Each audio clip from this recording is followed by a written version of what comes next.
महाविकास आघाडीचे अधिकृत उमेदवार आपल्या ताई प्रभावतीताई घोगरे यांच्या प्रचाराच्या निमित्तानं आपल्यामध्ये येथे उपस्थित असलेल्या तेलंगणा राज्याच्या मंत्री, एक आदिवासी भगिनी, अत्यंत गरिबीतून वाढलेली एक कार्यकर्ती, या लोकशाहीमध्ये भारतरत्न डॉक्टर बाबासाहेब आंबेडकरांनी दिलेल्या राज्यघटनेमुळे एका झोपडीमधून लोकांचं काम करत करत एक मंत्री म्हणून अत्यंत समर्थपणे काम करतायत अशा सीताक्का, सरपंच अर्चनाताई, उपसरपंच किसन भाऊ, त्याचप्रमाणे ॲडव्होकेट रामदास शिजोळ, खासदार साहेब तुमचं नाव राहिलं, गणपतरावजी सांगळे, भाऊसाहेब खेमनर, शिवाजी भुसाळ, सर्व आता असलेली सर्व मंडळी, सर्व बंधू आणि भगिनी, आज उमरीला सभा आहे असं मला समजलं. मी दुपारपर्यंत तर सिद्धरामय्या जे कर्नाटकचे मुख्यमंत्री आहेत त्यांच्याबरोबर काही सभा करत होतो. आल्यानंतर मला समजलं का उमरीला सभा आहे. मला वाटलं असेल काकीची सभा. उमरीच्या सभा मला आतापर्यंत माहिती होत्या. 50 वर्षामध्ये उमरीला बऱ्याच वेळा आलो, सभा केल्या. 25 वर्ष मी आमदार म्हणून राहिलो. 5 निवडणुका केल्या. उमरीची सभा म्हणजे लिंबाखालची थोडी सभा, एवढंच मला माहिती होतं. 25 आणि 50 वर्षामध्ये एवढी मोठी सभा मला काय करता आली नाही. ही वस्तुस्थिती आहे. काकी प्रभावतीताई, प्रभावती काकी, हा चमत्कार तुमचा चमत्कार आहे असं म्हणलं तरी वावगं ठरणार नाही.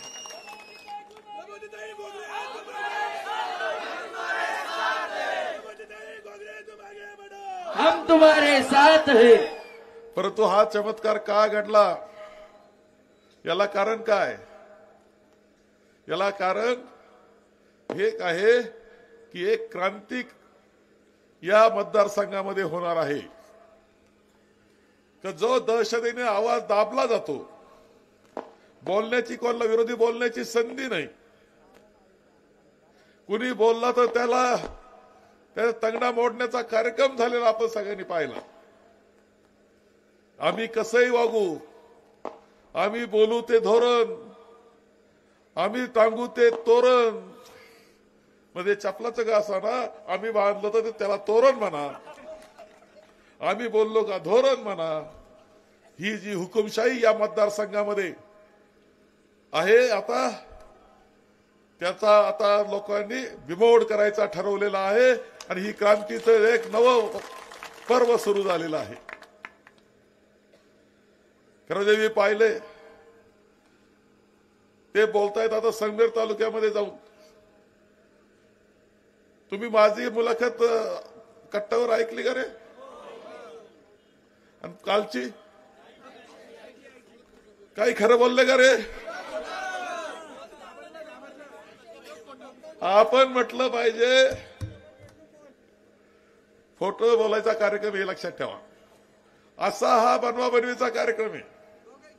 कोणतंही चांगलं काम करायचं नाही, दुसऱ्याला दुष्ण द्यायचे, दुसऱ्याला दोष द्यायचा आणि स्वतः मात्र वाटेल तसं वाकडं तिकडं काम करायचं, लोकांवर दहशत करायचे. हा कार्यक्रम त्यांचा आतापर्यंत चाललेला आहे. पैशाच्या जोरावर, सत्तेच्या जोरावर तुम्ही अशी दहशत फार काळ करू शकत नाही. आणि हा ही मोडून काढण्याचा निर्णय या जनतेनं घेतलेला आहे. आणि यावेळेस प्रचंड मताधिक्यानं काकी आता विजयी होणार आहेत. काकीच्या सभा आमच्या तिकडं तर आता गणेशला तिकडं तर जोरदार पवार साहेबांची सभा काय झाली हो मोठी. मी असं म्हणलं पवार साहेबांची सभा काय मोठी झाली, आता म्हणावं लागेल उमरीची सभा किती मोठी झाली. लोणीची सभा काय जोरदार झाली, लोणी बुद्रुकची. हा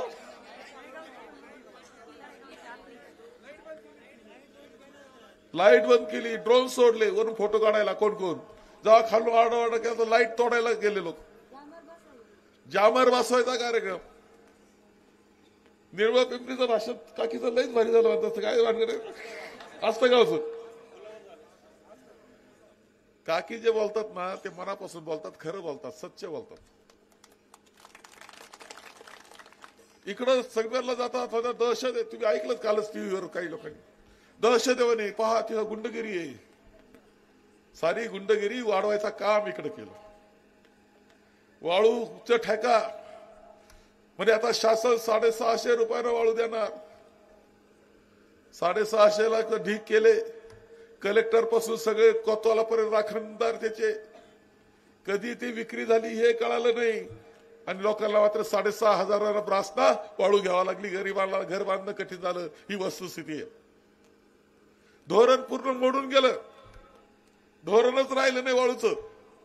आता आपल्या बगलबच्च्यांना वाटल तशी वाळू उपसा, विका आणि संध्याकाळी हैदोस घाला दारू प्या असा कार्यक्रम आता चाललेला आहे. ही वस्तुस्थिती आहे.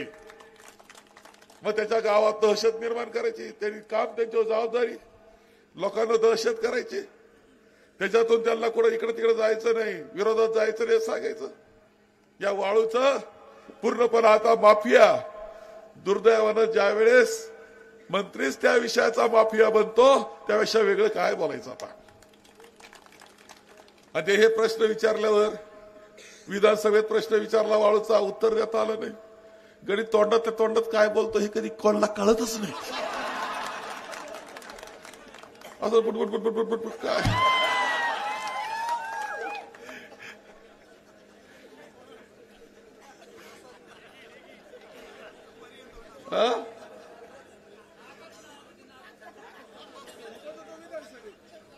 विधानसभेत असं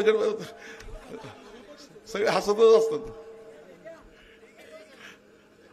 आणि खरं आहे का ते आता महाराष्ट्रात तरी भाषणात कुठं जावं तिने तुम्ही का विचार करा ना तिने. तुम्ही म्हणले इथंच फिरता इथंच फिरता शिववलंडीत नाही. आज गेले होते ते आमच्या एका गावाला संगमेर तालुक्यामध्ये. शिववलंडीत यासाठी वलंडली शिवती एवढं इथलं इथंच. आणि कुणी बोलावलं तर पाहिजे तुम्हाला. लोकांना वाटतं यांना भाषणाला उभं करावा, लोक समजले उठून जावा.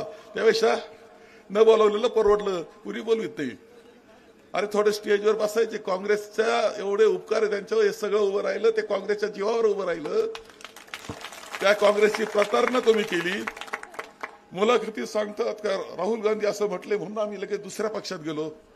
अरे तुम्ही 6 वेळा बदलले. 6 वेळा कुणी काय सांगितलं होतं तुम्हाला? काकीला समजून सांगितलं. काकीला वाटायचं खरंच 7 वेळा. काकीला सांगितलं एव्हा 95ला ते 78ला मस्का काढला. 80ला परत आले. परत परत गेले बाहेर. परत 94 हा ते जनता दल काय ना अपक्ष काय. मग परत 94ला म्हणले काँग्रेसमध्ये आले आमदार झाले. 2 महिन्यामध्ये राजीनामा दिला आणि शिवसेनेत गेले. पुन्हा 4ला आले. पुन्हा 19ला गेले. कोलंट्या उड्या मारायचा हा कार्यक्रम आहे. कशाला राहुल गांधींना नाव ठेवता तुम्ही? तुम्हाला सत्तेची भूक लागलेली असते. सत्तेतून पैसा कमवायचा आणि पैशातून सत्ता मिळवायची हा कार्यक्रम तुमचा असतो. लोक दहशत करायची त्या पैशाच्या जोरावर. त्या सत्तेतून लोकांना नडवायचं, अडवायचं, जिरवायची त्यांची सर्वसामान्य माणसाची गरीब दहशत त्यांची करायची. हे तर तुमची राजनीती करण्याची पद्धत आहे. परंतु यावेळेस मात्र हे सगळं मोडून काढण्याची तयारी या सर्वसामान्य माणसानं केली. मोडून काढायचं. हे काही ठेवायचं नाही शिल्लक. अरे आमच्या काय पाहतोय आता सगळं पळतात. हे खरं आहे. मी गेलो का रे कुठं? जयाताई जरी असं असलं तर सभा करती, मिटिंग करती.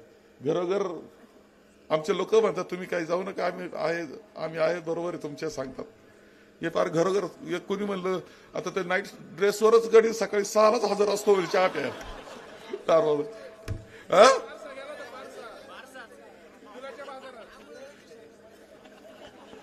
दुधाचे मंत्री तुम्ही. महसूल मंत्री म्हणून तर वाट लावलीच खात्याची. दुधाचे मंत्री झाले. आग्रह झाला विधानसभेत. आम्ही म्हणलं भाव मिळाला पाहिजे. ज्या ज्यावेळेस अडचणी येतं दूध उत्पादक त्यावेळेस आम्ही पाठीशी उभा राहतो. ही पद्धत आहे जुनी. म्हणजे 5 रुपये अनुदान मारा त्या कानांना सगळ्यांना ते दिले, सगळ्या गायांना दिले. मग ते त्याच्याकरता 100 उद्योग त्यानंतर कुठेतरी 5 रुपये मिळणार. नंतर 7 रुपये जाहीर केले. 3 महिन्यात ते 7 रुपये तुमचे कोणाचे आले का एवढं सांगा मला. 5 रुपयातले सुद्धा राहिले. आता ती द्यायची पाळी आमच्यावर यायची. बाकी काय जाहीर ते नाही करायचं आणि द्यायची आम्ही. असा आता कार्यक्रम झालेलाच आहे. तुम्ही ओळखून घ्या. अरे पद्धत असते एक. एवढं नडून आडून त्रास देऊन त्या दूध उत्पादकांचं मग ते तुमचा अंदाज. त्यापेक्षा असं असतं की एक तर पावडरला अनुदान द्यायचं. पावडर करायला विक्री बाहेर करायला परवानगी दिली का दुधाचा खप वाढतो, आपोआप भावावर जातो. साधी गोष्ट नाही. परंतु त्यांना तुम्हाला नडून आडून आम्ही कसं दिलं असं दाखवण्याकरता इतका त्रास सगळा चाललेला आहे. काय विनाकारण लोकांना त्रास देतो, त्रास द्यायचा, छळ करायचा आणि मग द्यायचं. हा कार्यक्रम त्यांचा चाललाय. अरे तुम्हाला नाही महसूल खातं नीट चालवता आलं ना, दुधाचं खातं तुम्हाला नीट चालता आलं नाही. मतदारसंघात सगळ्या संस्थांची तुमच्या वाट लागलेली आहे. तिकडं प्रवरा कारखान्याचं आता दिले जरा ते बी जिल्हा बँकेचं कर्ज काढून याच्या इकडून तिकडून पैसे उभे करून तुम्हाला दिलेत. परंतु आता पहा पुढचं वर्ष कसं आहे. अख्खं वसूल होणार आहे तुमच्याकडून, काही कळू नका. आणि कोणी कोणी तो म्हणतो वजनात काही घोटाळा आहे असं काही ऐकलं नाही. अरे शेडगाववाले तुम्ही सगळी मंडळी अख्खा ऊस संगमनेरला आणि मताला तिकडे कशा करता रे. इथले मंडळी आता कोंबरेवाल्यांनी इमानदारी दाखवली, आशियावाल्यांनी दाखवली, निमगाजवाल्यांनी दाखवली, ओझरवाल्यांनी दाखवली, सगळे आपले आले सरपंच निवडून. हे तुम्ही दाखवलेले, तुमचं कौतुकच केलं पाहिजे. परंतु मतात सुद्धा 100% आलं पाहिजे. तुम्ही 100% आलं पाहिजे. का विरोधात राहायचं आमचं. आम्ही जर सगळं सांभाळतो तुमचं अर्थकारण तर आमच्या बरोबर राहिलं पाहिजे. केवळ धाब्यावर जेवायला मिळालं म्हणून तिकडे मतं द्यायचे हे काय बरोबर नाही. आता धाबा कार्यक्रम चालू आहे. धाबा सगळे धाबे ओपन. असं कुठं असतं का रे. निवडणूक आयोगाला हे अजिबात मान्य नाही. असं पण अजिबात कोणतंही अशा पद्धतीचं प्रलोभन दाखवलं नाही पाहिजे. पुढे जर असं चाललं असेल तर ते अधिकाऱ्यांनी तपासलं पाहिजे, बंद केलं पाहिजे. ती जबाबदारी ही कलेक्टर आणि त्या सगळ्यांची तुम्हाला या निमित्तानं सांगतो. आता पाहिजे तसं प्रलोभन द्यायचं. पण एक लक्षात ठेवा, कोणत्याही पद्धतीनं अशा पद्धतीनं कोणी आपल्याला त्या भुलायचं नसतं हे लक्षात ठेवलं पाहिजे. आपल्या सद्सद्विवेक बुद्धीला जे वाटतं तेच केलं पाहिजे. आणि ते करायचं ठरलं तर काकीलाच मतदान करावं लागेल, पंजालाच मतदान करावं लागेल हे मला वाटतं. मी आपल्या सगळ्यांना एक गोष्ट सांगितलं. आता यांच्यावर काय बोलायचं रे. खरं म्हणजे यांचा एक चांगला इंडेक्स आहे. 10-12 वर्षापूर्वी मी त्या चंद्रपुरीचा घाट केला, तर सगळा रस्ता केला, कसा मस्त नाशिक पुणे हायवे झाला. यांना साधा नगरपासून शिर्डीपर्यंतचा रस्ता नीट करता आला नाही. कोपरगावपर्यंतचा रस्ता त्या पुलापर्यंत करता आला नाही. यांनी विकासाच्या गप्पा मारायचा काही अधिकार त्यांना नाहीये बिलकुल.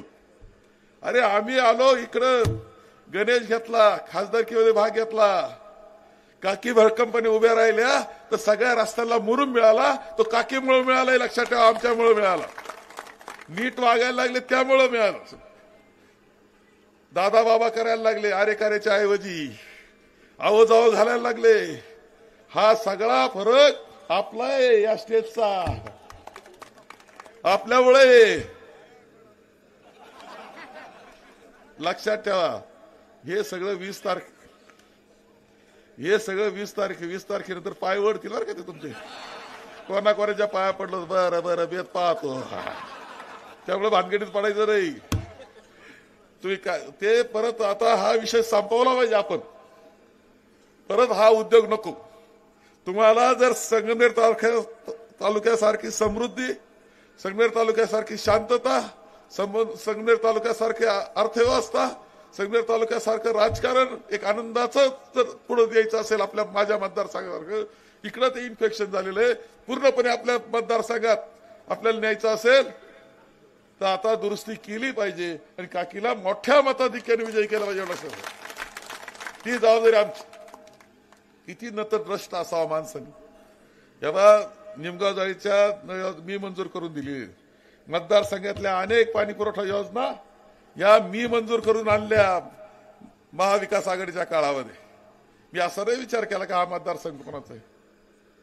मग अनेक कामं आम्ही या मतदारसंघातले करीत होतो. आता इकडे काही रस्ता 5 लाखाचा रस्ता काही मंजूर झालं ना तरी मीच केलं म्हणून सांगतात, हिशोब करतात. एवढं पद्धत असते काय. जल जीवन मिशनचं ज्यांनी जल जीवन मिशनच्या चांगल्या योजना आम्ही मंजूर केलेल्या त्या बंद कशा पाडता येतील. अरे तुम्ही लोकांना पिण्याच्या चांगल्या पाण्यापासून आपल्या मतदारसंघातल्या वंचित ठेवण्याचं दुष्ट कार्य तुम्ही करता. तुम्हाला हे लोक मतं देणार नाही. किती ताईला त्रास झाला, सरपंच ताईला, तुला झाला हा सगळं. सिपलापूरच्या सरपंचाला सुप्रीम कोर्टापर्यंत पाठवलं. आश्रीच्या सरपंचाला परत हिंगेला तर काय त्रास, त्या पेट्या टाकल्या काय काय गोंधळ. अरे इकडं वागणं असतं असं दुष्ट वागणं तुमचं आता इथून पुढे चालायचं नाही. तुम्हाला हे चालवण्याकरता वागण्याकरता लोक राजकारणातच ठेवणार नाही इतकी तयारी लोकांनी केली आहे. तुम्हाला या निमित्तानं सांगतो. मी आपल्या सगळ्यांना एक गोष्ट सांगेल आणि माझं भाषण संपील की महाविकास आघाडीनं म्हणून आम्ही माननीय सुनेजी आहेत, राहुलजी आहेत, प्रियंकाजी आहेत, खरगे साहेब आहेत, नेतृत्व ते करतायत. सगळ्या समाजाला बरोबर घेऊन जाण्याची पद्धत आमची आहे. राष्ट्रवादी काँग्रेसचे आदरणीय पवार साहेब आहेत. या वयामध्ये सुद्धा लढतायत. लोकसभेला कशा जागा निवडून आणल्या आपण सगळ्यांनी पाहिलंय. आमचे उद्धवजी आहेत, त्यांची हिंदुत्व जे आहे त्याची व्याख्या फार छान ते करतात. ते म्हणतात की जो भारतावर राष्ट्रावर प्रेम करतो तो कुणी असला तरी माझ्या दृष्टीने तो हिंदू आहे. ते फरक करत नाही. ज्याने ज्याने या राष्ट्राकरता प्राण अर्पण केलं तो जर मुस्लिम जरी असला तरी तो त्यांना आम्हाला प्रिय आहे असं ते सांगतात. आता तर चांगलं आहे. आमच्याबरोबर आणखी आहेत आणि आम्ही आता एक कार्यक्रम आपण देतो आहोत. तो म्हणजे 1500 रुपये तुम्ही जे दिलेले आहेत आता यांनी लाडकी बहिणा, आम्ही 3000 रुपये द्यायला निघालेलो आहे. आपण शेतकऱ्याचं 3 लाखाचं कर्ज माफ करणार आणि 50,000 रुपये जो नियमित फेडतो त्याला मदत करणार. आपण जे राजीव गांधी जीवनदायी योजना, जी महात्मा फुले योजना म्हणून आता आहे जीवनदायी, ती 5 लाखापर्यंत गरीब माणसाला चांगल्या हॉस्पिटल मदत करते. ती आता 25 लाखापर्यंत तुमचं मदत होणार आहे. जे बेरोजगार तरुण आहेत त्यांना 4,000 रुपये देण्यात येणार आहे त्याला नोकरी लागेपर्यंत. आणि त्यांनी आणखी एक घेतलं की आरक्षण जे आहे ते आरक्षण देण्याकरता तुमचं कोणताच कागद नाही का कोणाच्या जातीचे किती नेमके. एकदा जात न्याय जनगणना होऊन जाऊ द्या, कागद हातात येऊ द्या आणि मग ज्याचे जेवढे आहे संख्या तेवढं त्याला न्याय देऊन टाकायचा, सगळ्यांना न्याय देण्याचा संदर्भातला निर्णय ते करतात. अरे हे आम्ही दिलेलं आहे पंचसूत्री म्हणून. ते टीका करतायत का नाही आमची पाहिलं लाडकी बहिणीनं केलं, असं नाहीये. ज्या वेळेस ही पंचसूत्री जाहीर केली त्यानंतर दुसऱ्या दिवशी जाहिरात छापली हे खोटं आहे म्हणून. यांनी यांच्या राज्यात काही हे बंद केलंय. खाली प्रकाशकाचं नाव नाही. निवडणूक आयोगाला आपण तक्रार केलेली आहे. कर्नाटकचे मुख्यमंत्री आले, तेलंगणाचे मुख्यमंत्री आले, हिमाचल प्रदेशचे मुख्यमंत्री आले. त्यांनी पत्रकार परिषद घेतली, सांगितलं की हे पहा आमच्या ह्या सगळ्या योजना चालू आहेत. महालक्ष्मी नावानं 3,000 रुपये आम्ही देतो आहोत, तुमच्या अगोदर आम्ही देतो आहोत आणि चालू आहे त्या. काही अडचण नाही. अरे गरिबाकरता योजना आणण्याचं काम काँग्रेसनं आणि महाविकास आघाडीनं केलेलं आहे. श्रावणबाळ योजना असेल, संजय निराधार योजना असेल, राजीव गांधी जीवनदायी योजना असेल आणि अनेक फूड सिक्युरिटी असेल. जर भूसंपादन शेतकऱ्याचं झालं त्याला मोबदला मिळण्याचा असेल, शिक्षणाच्या बाबतीतला असेल, आरोग्याच्या बाबतीतला असेल, या योजना आम्ही पूर्वी युपीए सरकार म्हणून सुद्धा आणलेल्या आहेत. आणि आम्ही या पुढे चालवणार आहोत. तुम्ही फक्त निवडणुकी करता. तुम्हाला बहिणा लाडकी नाही, तुमची बहीण लाडकी नाही, तुम्हाला सत्ता लाडकी आहे. त्या बहिणीवर कोण कोण काय काय बोलतो, कशा पद्धतीने बोलतं ते धांदरपचं सोडूनच द्या. त्याची इतकं वाईट कोणीच बोलू शकत नाही. त्याचं आपल्या लोकांनी टाळकं झोडलं म्हणतात तेवढं आता पुरेसं आहे.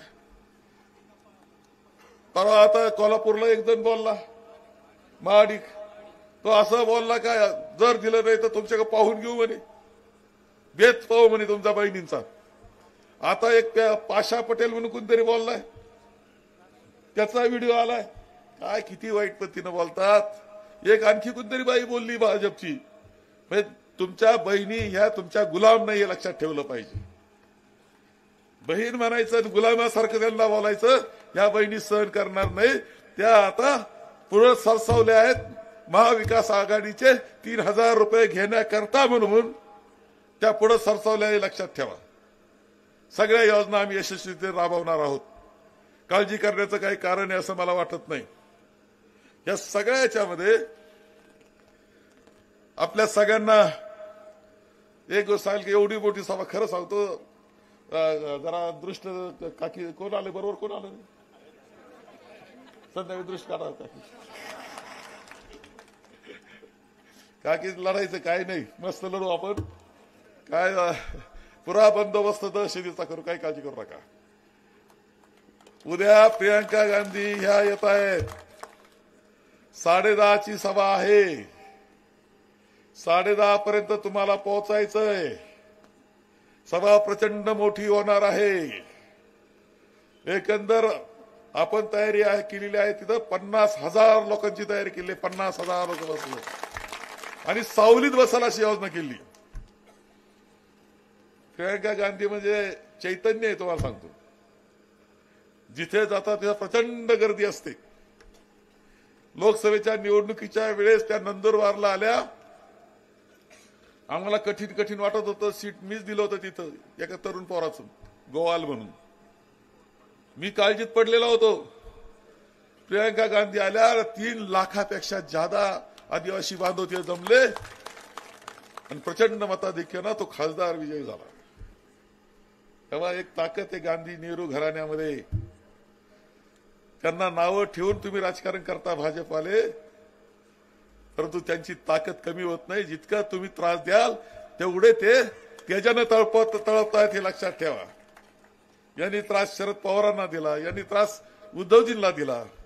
त्यांचे आमदार चोरून नेले, खोके त्यांना दिले. तर ते दिमाखाना उभे आहेत. आपण पाहतोय याला कारण लोकांची ताकद आमच्या बरोबर आहे. आणि ही ताकद सुद्धा जशी लोकसभेला दाखवली तशी पुन्हा एकदा विधानसभेला दाखवायची. आणि ती दाखवत असताना आपल्या सगळ्यांना शिर्डी तुम्ही जिंका. तुमचं सगळे कौतुक केल्याशिवाय राहणार नाही. शिर्डी जिंकायची. सगळं राज्य तुमच्याकडे पाहत आहे, लक्षात ठेवा. दंगल तिकडे संगमेरला करायचा प्रयत्न केला, वाईट साईड बोलले. 307 लावले तिथल्या आमच्या काही तरुणांवर. 307 जीव मारण्याचा प्रयत्न. एका हॉस्पिटलला ऍडमिट नाही, कोणाची तक्रार नाही. कारण संगमेर तालुक्यातलं कोणीच नव्हतं.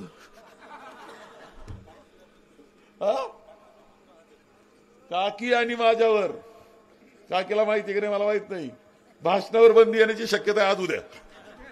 आम्ही भाषण करूच नाही म्हणून. काय वाईट बोललो, काय चुकीचं बोलतोय रे आम्ही काही खोटं बोलतो का तुमच्यासारखं? आणि आली भाषणावर बंदी तर तुम्ही सगळे भाषण करायला मोकळे ना. आता घाबरलेत ते, लक्षात ठेवा. रोज नोटीस येत आहेत. आम्ही घाबरत नाही. आम्ही जीवावर उधार येतो. या नोटिसांना कोण खाणार आहे? तेव्हा तुम्ही सगळ्यांनी 20 तारखेपर्यंत असं काम प्रत्येक गावामध्ये करा. विरोधक असेल आपला, त्यांच्याबरोबर गेला असं त्याला समजून सांगा. राजकारण करू, पण इतकं वाईट राजकारण ठेवून चालणार नाही. त्याच्यामध्ये आपल्या पुढच्या पिढ्यांचं भविष्यकाळ चांगला होणार नाही. आपण सगळ्यांनी यावेळेस काकीला निवडून द्यायचंय, पंजाला निवडून द्यायचंय, आघाडीला निवडून द्यायचंय. हा निर्णय तुम्ही सगळ्यांनी करा आणि तसा प्रयत्न करा असं आवाहन करतो आणि माझे 2 शब्द संपवतो.